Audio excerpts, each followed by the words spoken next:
Regional leaders, as mandated by the Constitution, have a critical role to play in ensuring the efficient management and development of their areas. To carry out their responsibilities effectively, they are expected to also lead by example, be involved in policymaking, and collaborate with central government. Today, the assurance of central government's commitment to working along with the regional authorities was given by His Excellency Dr. Mohammed Irfan Ali. The Regional Democratic Councils are really the second tier of government, but you're a very important bridge. You are really the bridge between the central government and the local government, the NDC. The RDCs are expected to be that important bridge that represents the interests of all the people in the various regions.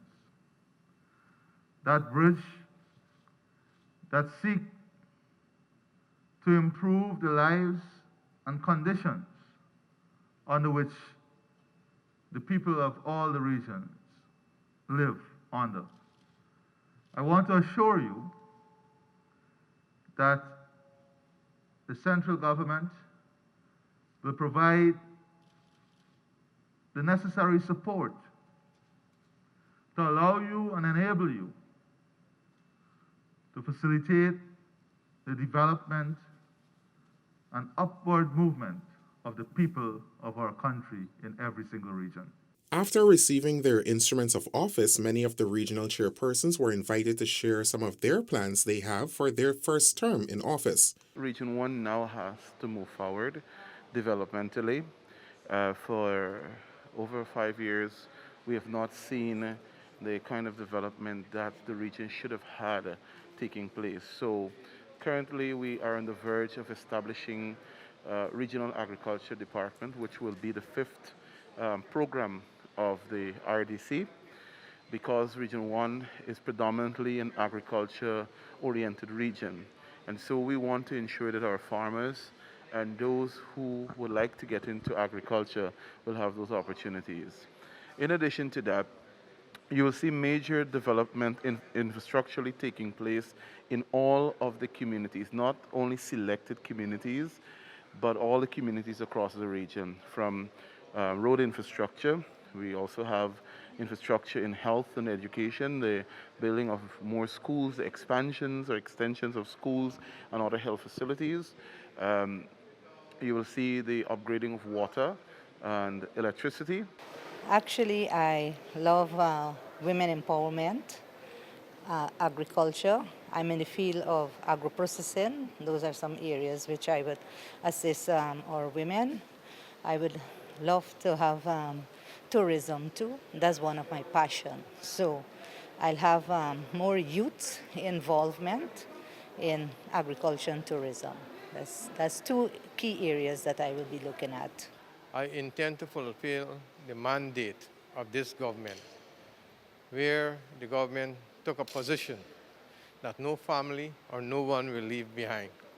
So my first task is to ensure goods and services distribute equitably and reach all the residents in Region 3. That is my first task. Secondly, we've been looking at four aspects actually. My task as chairman, I want to see the healthcare improve, which is vital to the region. Very important for the residents of Region 3. I want to see it improve because the residents should not be coming to Georgetown for basic medication or basic issue. I think the regional hospital and the Lenore Diagnostic Center should be able to take care of that. So that is a priority.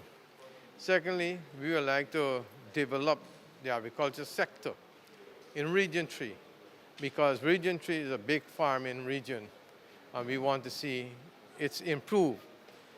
Actually, for the past 2 months, there's a lot of improvement in terms of drainage in Region 3. So we're working assiduously with the farmers to increase the agriculture sector. Thirdly, we are working also to improve the education standard in Region 3. We will partner with the Ministry of Health, with the Ministry of Local Government, with the police and the National COVID Task Force to assist them with some of the enforcement of the gazetted orders. The measures that are currently at play, we realize that a lot of persons are flouting them. So we will want to work with them to have these measures enforced so that persons could have more respect for these for the gazetted order, so that we could bring down the amount of positive testing that we have currently done. Well, we got quite a lot of work to do that region. As you know, the region has become depressed over the last 5 years as a result of the closure of the sugar industry, which quite a number of people depended on. And so the first thing we got to look at is to be able to create employment again in that region. As a result of that, we got to be able to attract investment. We are encouraging our business people to invest. And once investment takes place, employment is going to be created. The economy will get a jump start, and so it will be much better than what happened in the last 5 years.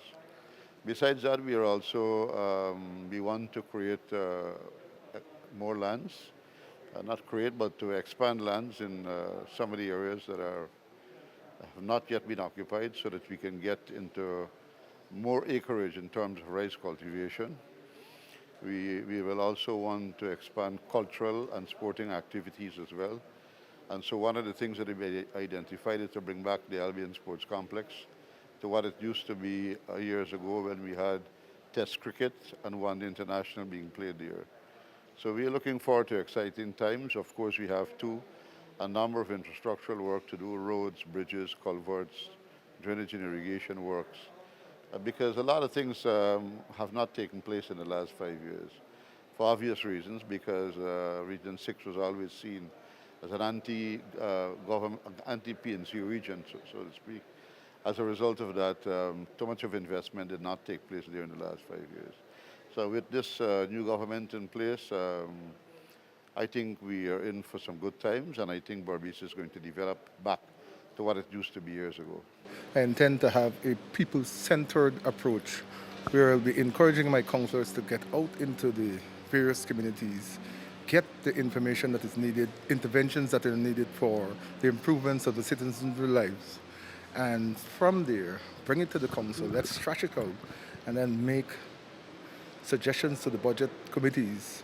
From the budget committees, we anticipate, as long as it's passed, then we will solve issues. We are developing a plan of action for regional development.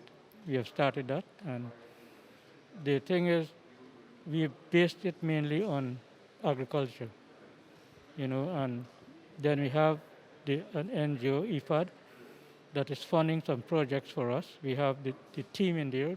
They're looking at different aspects of the project in terms of aquaculture.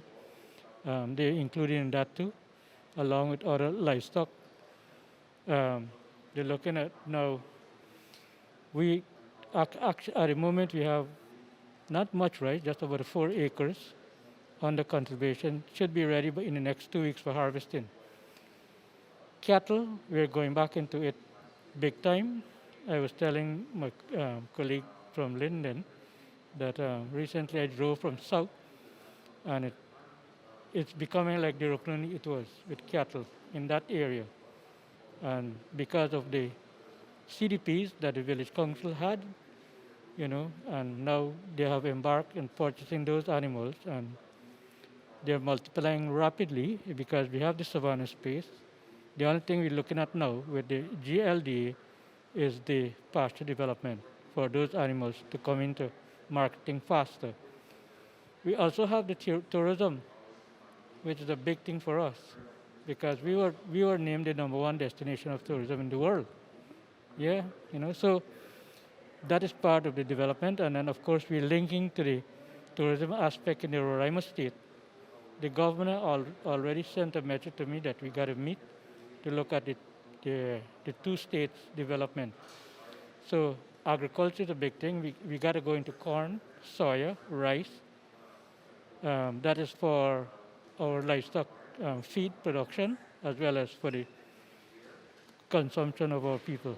My vision is one which is to bring our people together, consolidate and strengthen them from within their communities. And we intend to do that through training, through job creation, through education, through agriculture. Representatives from Region 8 were absent from today's event since a chairman and vice chairman have not been elected. Several ministers of government were also in attendance at the ceremony.